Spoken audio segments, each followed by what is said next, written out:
conversando en Notizón MX con el maestro José Chicone. Un placer de verdad. Gracias por visitarnos hoy. Gracias por invitarme y gracias por la presentación. Muchas gracias. Hablábamos del marketing en un chat hace ratito, ¿no? Hablábamos de cómo podríamos visualizar el futuro del marketing, obviamente tomando en cuenta la llegada para quedarse de las redes sociales, y me parece que también la pandemia tuvo una influencia completamente distinta en cómo vemos en México la mercadotecnia. Pero usted decía, hay que pensar, no podemos irnos al futuro sin pensar en el pasado, hagamos un poquito de historia. Bueno, si me trata de usted, te trato de usted. Entonces, entonces vamos a hacer esto. Mira, no, la mercadotecnia sufrió, los mercados sufrieron un cambio radical. La pandemia fue estruendosamente cambiante con todo, ¿no? Y todos lo sabemos. Pero la mercadotecnia sigue siendo la misma. Tenemos que hacer una visión un poquito al pasado, ¿no? Que éramos este mercado, que era esta región hace 20 años o 30 años, y qué es ahora, y qué pensamos para el futuro. El futuro es muy difícil de predecir porque hay imponderables, como pasó precisamente con aprendimos. Con la pandemia. Sí, podemos decir qué va a pasar. Pero la mercadotecnia básicamente sigue siendo lo mismo. Jeff Bezos no inventó Amazon para tirar besos, Jeff Bezos inventó Amazon para vender, y esa es una estrategia mercadológica estupenda, y sigue siendo lo mismo. Es decir, las bases son las mismas, tenemos que vender. Este programa, los canales de televisión, todo el movimiento que hay en Internet se hace para vender. Lo difícil a lo mejor es vender, sobre todo cuando hay competencia. Pero los mercados van a seguir creciendo, eso es inevitable. Tijuana en el campo inmobiliario ha crecido una barbaridad y seguirá creciendo. En alimentos, bebidas, restaurantes ha crecido, en la industria vinícola el Estado ha crecido. Este crecimiento es inevitable. Lo que hay que hacer es controlarse y llegar precisamente a la esencia de la mercadotecnia, que es cómo defino un mercado, qué estudio de factibilidad necesito para que este producto o servicio funcione en un mercado. Es decir, las bases son las mismas, el futuro no.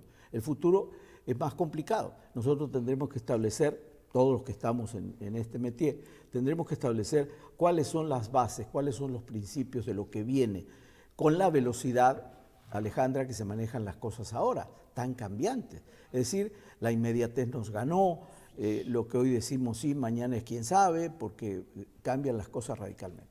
De todas maneras, tenemos que sentar bases y tenemos que hablar, a lo mejor, de ser más cortoplacistas y decir, bueno, tenemos que hablar a 3 meses, no podemos hablar antes. Se planeaba una campaña, por ejemplo, a 1 año, y ahí vas midiendo la reacción del producto o el servicio con la gente. Ahora esa medición debe ser mucho más acelerada.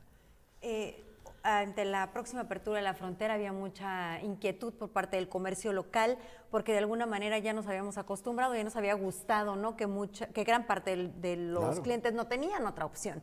¿Qué consejo, a lo mejor qué visión tendríamos que tener de cara a que las cosas regresen a la normalidad? No hay una fuga de consumidores. ¿Qué obligación tienen los comerciantes locales? Y va a haber fuga de consumidores porque muchos están esperando desde ahorita que abra la línea casi haciendo para fila cruzar ya. El día 8. No, pero yo creo que el comercio fronterizo, hablando del lado de México, está muy establecido, está muy maduro, está muy competitivo. Quizás esto, si nos hubiese pasado hace 15 años atrás, no estaba tan seguro de afirmarte esto. Pero ahora el comercio está súper maduro. Es decir, se supo cómo competir con Estados Unidos, la calidad de los productos aumentaron, la variedad de los productos aumentaron. Hoy son muy pocos los productos que añoras de Estados Unidos, muy pocos. A lo mejor te gustaba una tienda y querías ir a una tienda, que eras fan de una tienda, pero los propios productos es muy difícil que no los encuentres acá.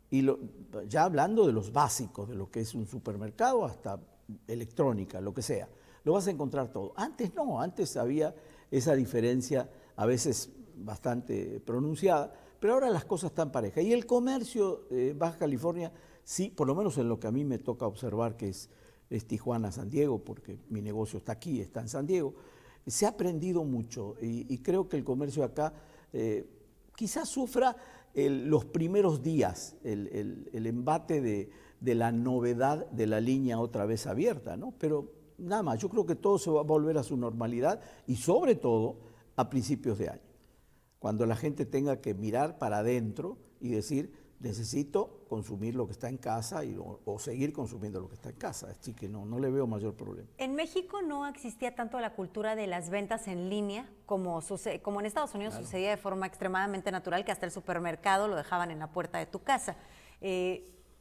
Parece como que avanzamos años luz con la necesidad de la pandemia. ¿Esto ya está aquí para quedarse? Sí, claro, y para seguir avanzando. Los hábitos de compra son distintos, Alejandra. Totalmente. Ya no es lo mismo. Las familias antes la compra era un paseo.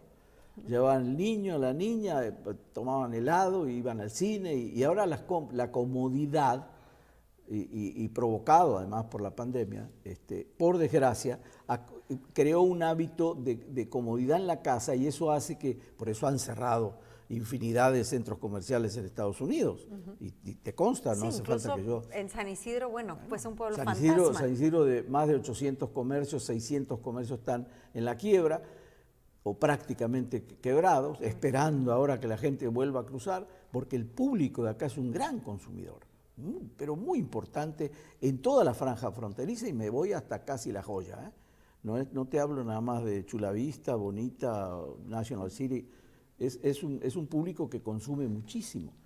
Me quedo con el tema como resumen de esta plática de la inmediatez y de la planeación. Antes planeábamos campañas a un año, hoy los comerciantes tendríamos que ver a corto plazo. Medir cuál es la efectividad de los mensajes, cuáles son los... Tenemos ahora el famoso reach and touch de los americanos, ya te alcancé, ya te toqué, pero no sabemos bien definir contenidos, o estamos en eso, en definir contenidos. Ya te toqué, pero ¿qué te voy a decir al oído para que me compres, para cautivarte? Antes bombardeábamos con muchos medios, y ahora están, aunque están más inmediatos los medios, porque tenemos un montón de lugares donde acudir para información y para compras mismas, pero también se atomizan los mensajes. También es peligroso porque llega un momento que se hacen pedacitos, entonces no tienes el tiempo para revisar esos contenidos. Entonces todo es muy rápido. Sí, todo es a un clic de dedo, a un ¿verdad? Clic nada más, exactamente. José Chicone, muchas gracias a ti por tu visita hoy aquí a Notizón MX. Gracias, estoy a tus órdenes. Gracias. Gracias.